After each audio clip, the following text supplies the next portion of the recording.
A somewhat nebulous figure, the Queen of Sheba, of fluid 10th century BC, known also as Balkis and as Makeda, figures prominently in Judaic, Islamic, and Ethiopian traditions.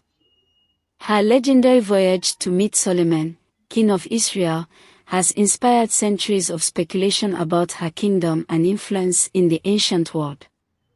Modern-day Ethiopians believe her, as the mother of their first emperor, Menelik I, to be the ultimate maternal ancestor of the dominant Ethiopian royal dynasty. A queen of legend. Little has been verified about the Queen of Sheba's life.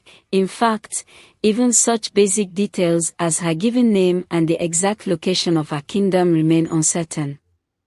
Tradition places her date of birth in the latter half of the 11th century BC and her death in approximately 955 BC, although her kingdom is referred to as both to the south and to the east of Israel.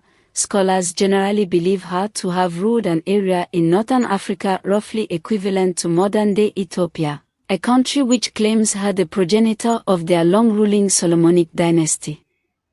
The Queen's 10th century BC visit to the Grand Court of Solomon, king of Israel and son of the legendary Goliath slayer David, however, is well attested in three major ancient sources: the Biblical Old Testament, the Islamic Quran, and the Ethiopian Kebre Negast, Glory of the Kings.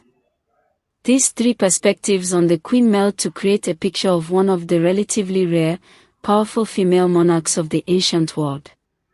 A biblical riddler. The most widespread story of the Queen of Sheba stems from an Old Testament passage describing her journey to Jerusalem to meet with the Jewish king, Solomon, renowned for his wisdom. An account of her stay at Solomon's court appears in 1 Kings 10 verses 1 to 14 and in a nearly word-for-word repetition, 2 Chronicles 9 verses 1 to 12.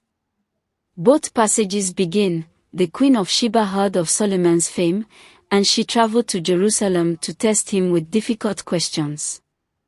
She brought with her a large group of attendants, as well as camels loaded with spices, jewels, and a large amount of gold. When she and Solomon met, she asked him all the questions that she could think of. He answered them all. There was nothing too difficult for him to explain." The rest of the tale describes the Queen's awe of Solomon's wisdom, riches, and relationship with God, as well as the two monarchs' exchange of gifts. This brief text forms the basis for later embellishments of the Queen's voyage.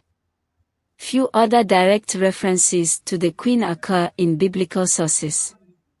In Matthew 12 verse 42, repeated almost exactly in Luke 11 verse 31, Jesus says, "On the judgment day the Queen of Sheba will stand up and accuse you, because she traveled all the way from her country to listen to King Solomon's wise teaching." Also, throughout the centuries, the Old Testament book known alternately as the Song of Songs and the Song of Solomon has been speculated to be a series of love poems sent